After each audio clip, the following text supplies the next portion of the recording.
Good morning student. कल हमारा प्रकरण चल रहा है वो है शब्द शक्ति। शब्द शक्ति में कल हमने लक्षणा शब्द शक्ति पढ़ी। लक्षणा शब्द शक्ति के बाद हमने लक्षणा शब्द शक्ति के भेदों पर हमारा कल का चैप्टर रहा था लक्षणा शब्द शक्ति। लक्षणा शब्द शक्ति के दो भेद होते हैं, एक होता है रूढ़ा लक्षणा और एक होता है प्रयोजनवती लक्षणा।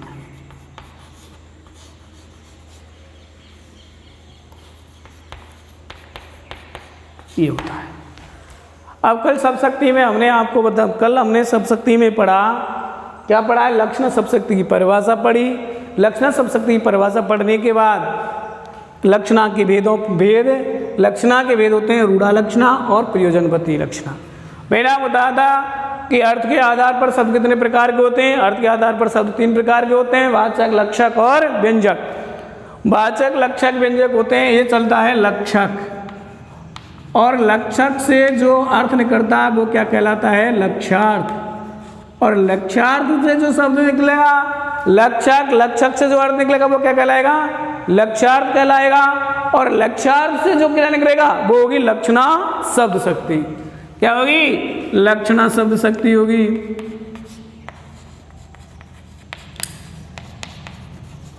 कल हमने लक्षणा शब्द शक्ति की परिभाषा पढ़ी थी। लक्षणा शब्द शक्ति में हमें आपको पढ़ा कि जिस वाक्य या कविता का अर्थ, जिस वाक्य या कविता के अर्थ में सांकेतिक, मुख्यार्थ या शब्दकोशीय अर्थ में बाधा आने पर, शब्दकोशीय अर्थ में बाधा आने पर उस शब्द का अर्थ ग्रहण, उससे संबंधित अन्य अर्थ ग्रहण करने पर जो अन्य अर्थ ग्रहण किया जाता है उसे क्या कहते हैं? लक्षक कहते हैं। और लक्षक से जो कौन सा अर्थ निकलेगा उसे लक्षक शब्द कहते हैं। और लक्षक शब्द से जो शब्द निकलेगा, अर्थ निकलेगा, उसे क्या कहते हैं? उससे प्रकटित अर्थ या उससे निकलने वाला अर्थ लक्ष्यार्थ या आरोपितार्थ कहलाता है। क्या कहलाता है? लक्ष्यार्थ या आरोपितार्थ कहलाता है। और उससे प्रकट होने वाली शक्ति क्या कहलाती है? लक्षणा शब्द शक्ति कहलाती है। लक्षणा शब्द शक्ति के कल उदाहरण बताए कि राम गधा है, सीता तो निरी गाय है। जब इनके मुख्य अर्थ में बाधा आती है और मुख्य अर्थ में बाधा आने पर, मुख्य अर्थ में बाधा है, अब मुख्य अर्थ में बाधा आदि परिभाषा ये कहती है कि जब मुख्य अर्थ या सांकेतिक अर्थ में बाधा उत्पन्न हो जाए फिर उससे संबंधित कोई अन्य अर्थ प्रकट लिया जाए तो क्या है? उनके मुख्य अर्थ में बाधा आई। मुख्य अर्थ में बाधा आने पर उनके क्या किया? उनके लक्षणों के आधार पर राम कैसा लड़का है? मूर्ख है। सीता निरी गाय है। उनके लक्षणों के आधार पर हमने अर्थ ग्रहण किया। उसके बाद लक्षणा शब्द शक्ति के 2 भेद होते हैं, एक होता है रूढ़ा लक्षणा और एक होती है प्रयोजनवती लक्षणा। अब रूढ़ा लक्षणा क्या होती है? रूढ़ा लक्षणा में जब किसी रूढ़ी या प्रचलन के कारण, मुख्यार्थ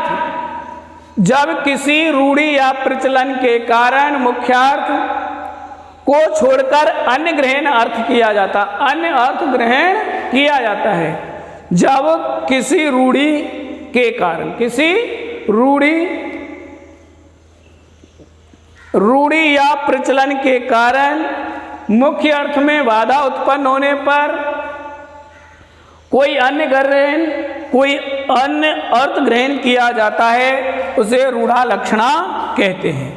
अब रूढ़ा लक्षणा के अंतर्गत देखिए साहब, इसकी परिभाषा ये हो गई। लक्षणा शब्द शक्ति के 2 भेद हो गए। कितने हो गए? 2 भेद, एक रूढ़ा लक्षणा और एक प्रयोजनवती लक्षणा। अब रूढ़ा लक्षणा क्या होती है? रूढ़ा लक्षणा की परिभाषा देखिए साहब,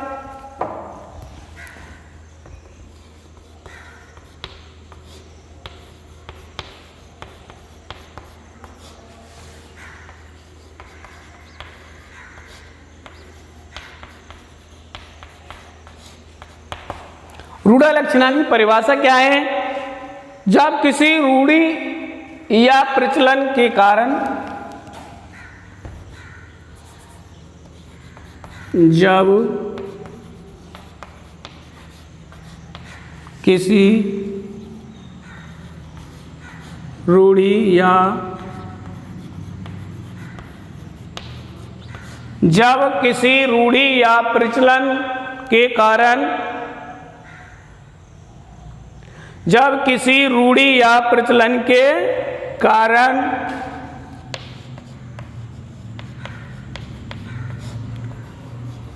मुख्य अर्थ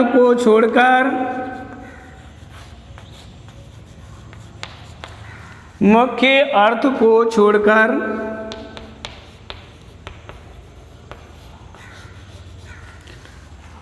अन्य अर्थ ग्रहण किया जाता है,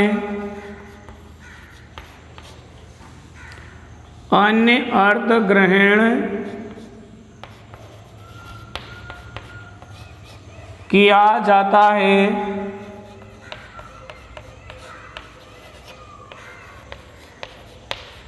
उसे रूढ़ालक्षणा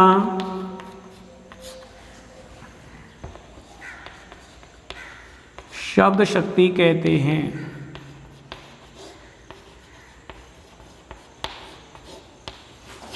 आए बात समझ में साहब क्या है? जब किसी रूढ़ि या प्रचलन के कारण मुख्य अर्थ को छोड़कर अन्य अर्थ ग्रहण किया जाता है, उसे रूढ़ालक्षणा शब्द शक्ति कहते हैं। बात समझ में आई? मुख्य अर्थ छोड़ देंगे किसके कारण? रूढ़ि या प्रचलन के कारण। जैसे कोई परंपरा चली आ रही है, रूढ़ि चली आ रही है, तो क्या है? जैसे देखिए पंजाब शेर है,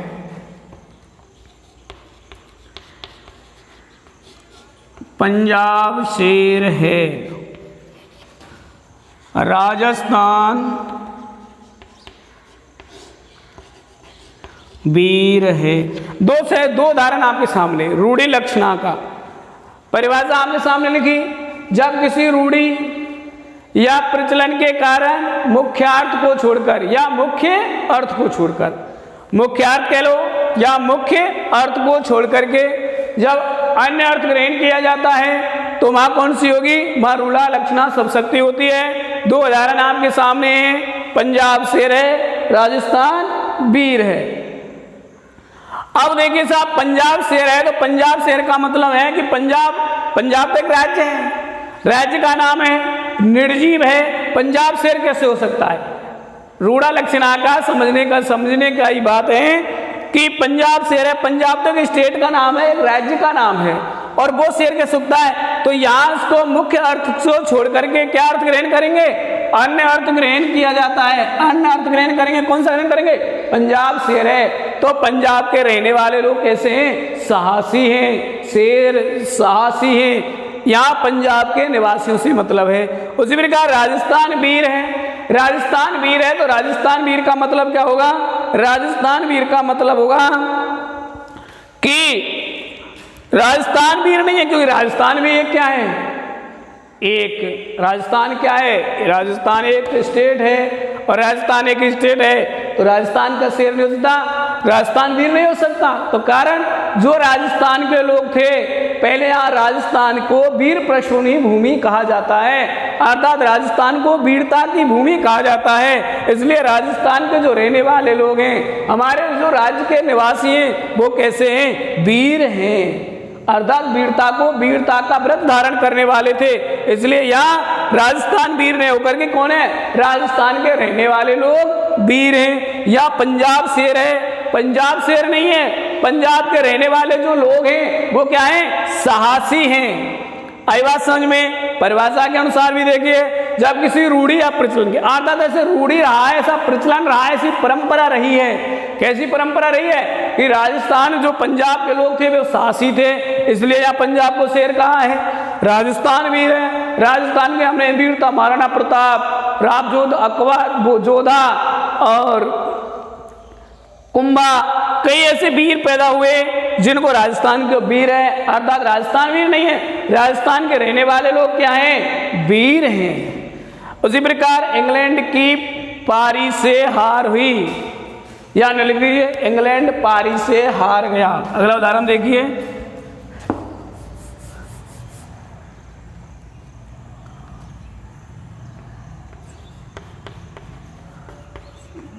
पाकिस्तान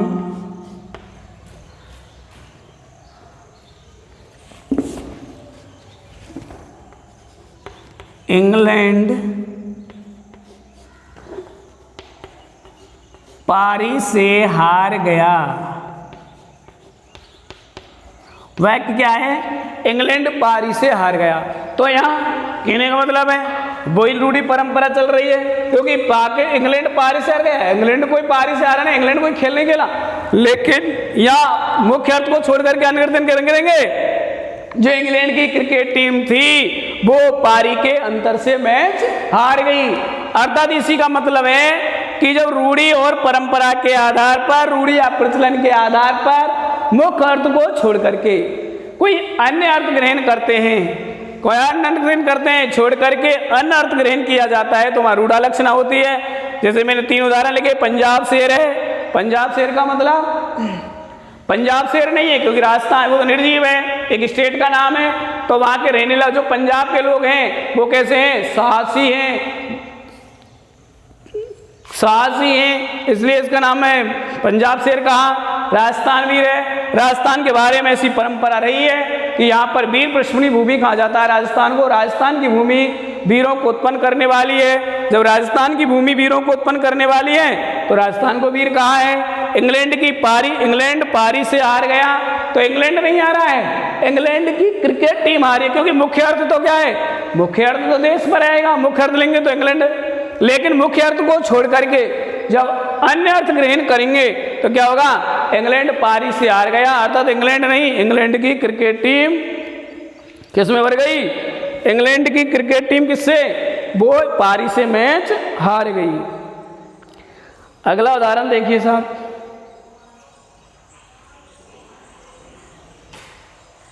भाग जग्यो, अगला उदाहरण, भाग जग्यो, भाग जग्यो, उमग्यो, भाग जग्यो, उमग्यो और आली। भाग जग्यो, उमग्यो, भाग जग्यो, उमग्यो और आली। भाग जग्यो, भाग जग्यो, उमग्यो और आली। उदय भयो अनुराग हमारो, उदय भयो अनुराग हमारो।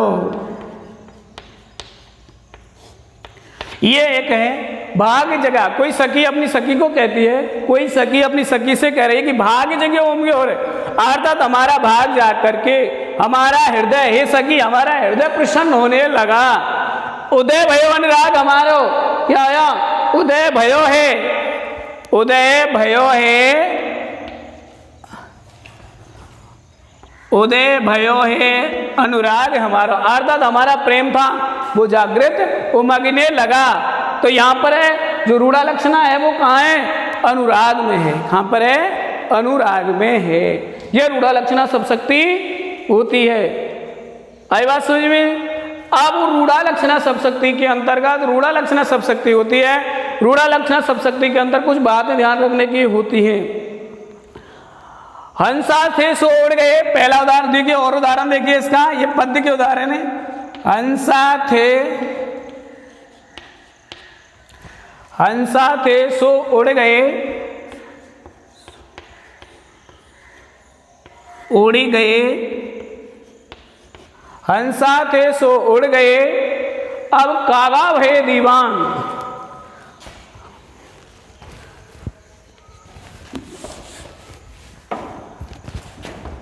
हंसा थे सो उड़ गए,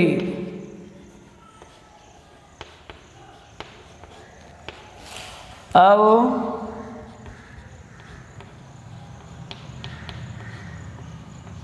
कागा भये दीवान। ये है भाग एक। दूसरा देखिए, अब इसमें क्या है कि हंसा थे सो उड़ गए, अब कागा भय दीवान। अब यहाँ रूढ़ी मुख्य अर्थ ग्रहण नहीं किया गया, हंसा थे अर्थात हंस आया है सज्जन लोगों के लिए, और कागा किसके लिए आया है? दुर्जन लोगों के लिए आया है। बात समझने की है, एक बार देखिए मुख्य अर्थ को छोड़ करके परिभाषा स्पष्ट कर रही है। रूढ़ी या प्रयोजन के आधार पर, तो ऐसी रूढ़ी परंपरा चली आ रही है, रूढ़ी चली आ रही है, ऐसा प्रचलन है कि सज्जन लोगों की उपमा हम हंसा से करते हैं और दुर्जनों को कागा से तुलना करते हैं। आई बात समझ में साहब? ये हमारी रूढ़ा लक्षणा रही। रूढ़ा लक्षणा के अंतर्गत की एक बात आती है, वो आपको मैं लिखा रहा हूं। जितने भी हिंदी के लोकोक्ति और मुहावरे होते हैं, रूढ़ा लक्षणा के अंतर्गत ही आएगी। हिंदी के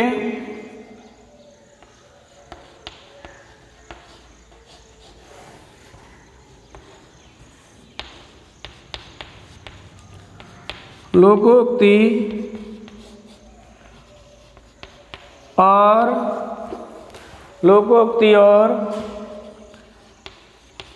मुहावरे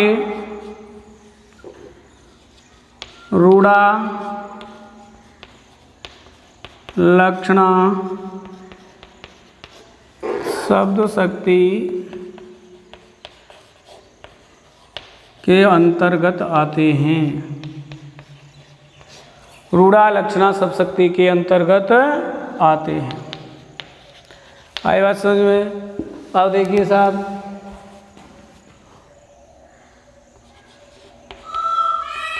पुलिस को देखकर चोर 9-2-11 हो गया। चोर 9-2-11 हो गया।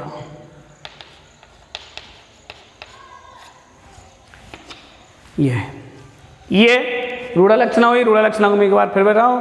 जब भी किसी रूढ़ी या प्रचलन के आधार पर मुख्य अर्थ को या मुख्य अर्थ को छोड़कर कोई अन्य अर्थ ग्रहण किया जाता है, उसे रूढ़ा लक्षणा शब्द शक्ति कहते हैं। रूढ़ा लक्षणा शब्द शक्ति में मैंने आपको बताया रूढ़ी होती है या परंपरा होती है। जैसे हमने पहला उदाहरण दिया कि पंजाब शेर है, तो ऐसी रूढ़ी या परंपरा रही है कि पंजाब के लोग साहसी होते हैं। इसी प्रकार राजस्थान वीर है, तो राजस्थान वीर है, राजस्थान के लोग वीर नहीं है। राजस्थान एक राज्य का नाम है, वो तो एक निर्जीव है, वो कैसे हो सकता है? तो इसका राजस्थान का मतलब किससे लेंगे? ये परंपरा रूढ़ी के आधार पर लेंगे। ऐसी रूढ़ी रही है। राजस्थान में कैसी रूढ़ी रही है कि राजस्थान के लोग वीर होते हैं, वीरता का व्रत धारण करने वाले होते हैं। उसके बाद मैंने आपको 2 पद के भाग लिखे थे कि भाग जग्यो उमग्यो उर, भाग जाग्यो उमग्यो उर हमारो, और आली क्या लिखाया? भाग जाग्यो उमग्यो उर आली, भाग जग्यो उमग्यो उर आली, और उदय भयो अनुराग हमारो, उदय भयो है अनुराग हमारा। तो मां अनुराग शब्द में शब्द शक्ति है। दूसरा लिखा था हंसा थे सो उड़ गए, हंसा थे सो उड़ गए, अब कागा भई दीवान। अर्थात जो हंस थे अर्थात सज्जन लोग थे, वे तो सांसे चले गए, अब कौन रह गए? यहाँ पर दुर्जन लोग रह गए, दुर्जन लोगों का बोलबाला रह गया। तो यहाँ रूढ़ी है, ये परंपरा रही है कि अच्छे लोगों को तो हंस की उपमा देते हैं और बुरे लोगों को कोए की क्या देते हैं? कोए की उपमा देते हैं। फिर यहाँ पे एक बात बताई, ध्यान रखने की बात है कि लोग जितने भी हिंदी के लोकोक्ति मुहावरे होते हैं, क्या होते हैं? जितने भी हिंदी के लोकोक्ति मुहावरे होते हैं वो सब किसके अंतर्गत आते हैं? रूढ़ा लक्षणा शब्द शक्ति के अंतर्गत आते हैं। जैसे मैंने उदाहरण लिखा, पुलिस को देखकर चोर 9-2-11 हो गया, तो चोर 9-2-11 होना ये मुहावरा है। जितने भी हिंदी के लोकोक्ति मुहावरे होंगे वो सब किसके अंतर्गत आते हैं? रूढ़ा लक्षणा शब्द शक्ति के अंतर्गत आते हैं। अब रूढ़ा लक्षणा शब्द शक्ति के बाद में आती है हमारी प्रयोजनवती। देखिए साहब, प्रयोजनवती लक्षणा शब्द शक्ति में क्या होता है? प्रयोजनवती लक्षणा शब्द शक्ति में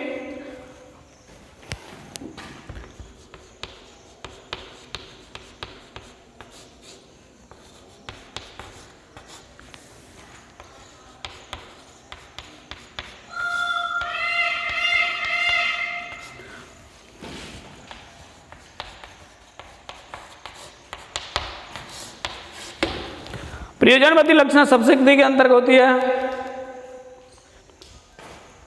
जहां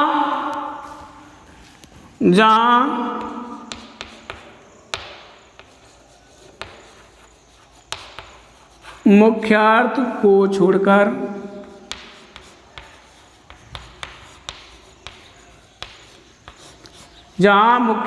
को छोड़कर या यूं कहें जिस शब्दशक्ति में मुख्यार्थ को छोड़कर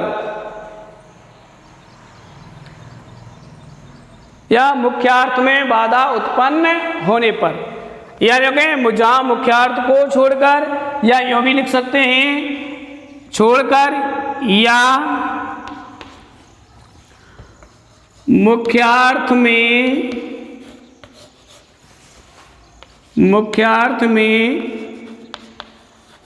बाधा होने पर।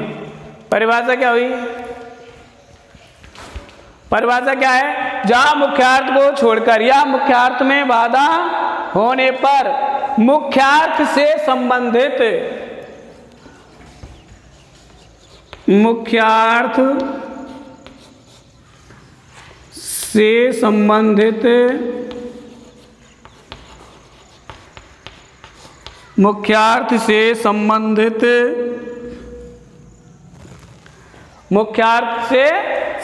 परिभाषा क्या है? जहां मुख्यार्थ को छोड़कर या मुख्यार्थ में बाधा होने पर मुख्यार्थ से संबंधित अन्य अर्थ किसी प्रयोजन सिद्धि के लिए संबंधित अन्य अर्थ किसी प्रयोजन की सिद्धि के लिए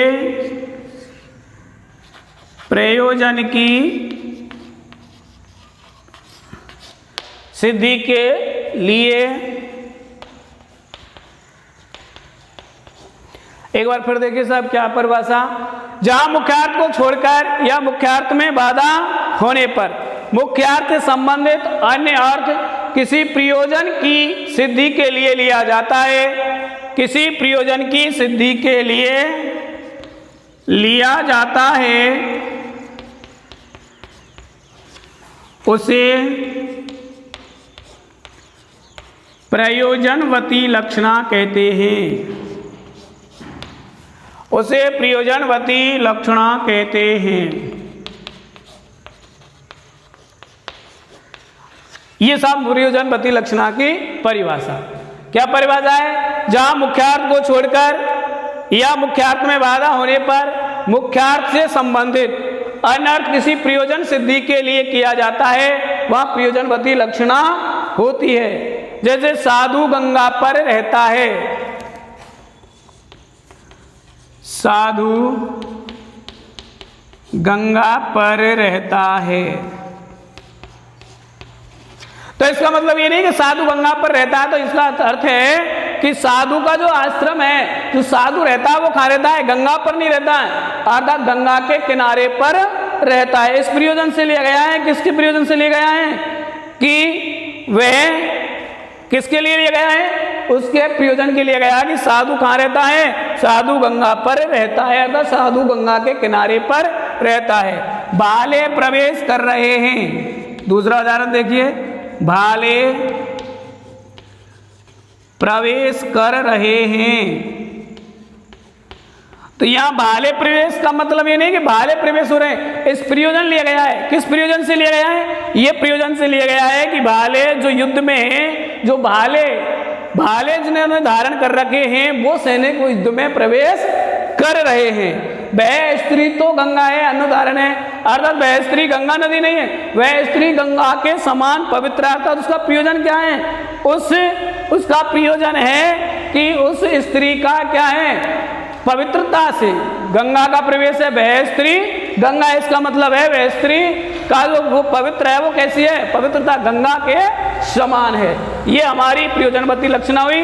लक्षणा शब्दशक्ति के दो उदाहरण थे, एक रूढ़ा और एक प्रयोजनवती। पहले आपको रूढ़ा लक्षणा शब्दशक्ति बताई, जहां पर मुख्य अर्थ को छोड़कर रूढ़ी या रूढ़ी के आधार पर अर्थ ग्रहण किया जाता है, और प्रयोजनवती लक्षणा में, प्रयोजनवती लक्षणा में मुख्य अर्थ को छोड़कर या मुख्यार्थ में बाधा आने पर अर्थात किसी संबंधित प्रयोजन की सिद्धि के लिए कोई और अर्थ ग्रहण किया जाता है, वहां कौन सी होती है? प्रयोजनवती लक्षणा होती है। प्रयोजनवती के साधु गंगा पर रहता है, इसका अर्थ मुख्यार्थ में बाधा है, मुख्यार्थ को छोड़ देंगे, प्रयोजन से लेंगे। किस प्रयोजन से लिया?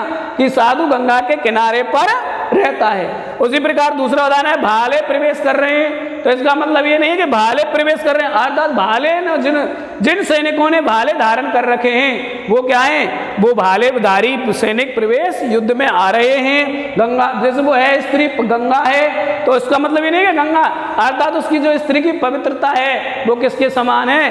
गंगा के समान है। अगला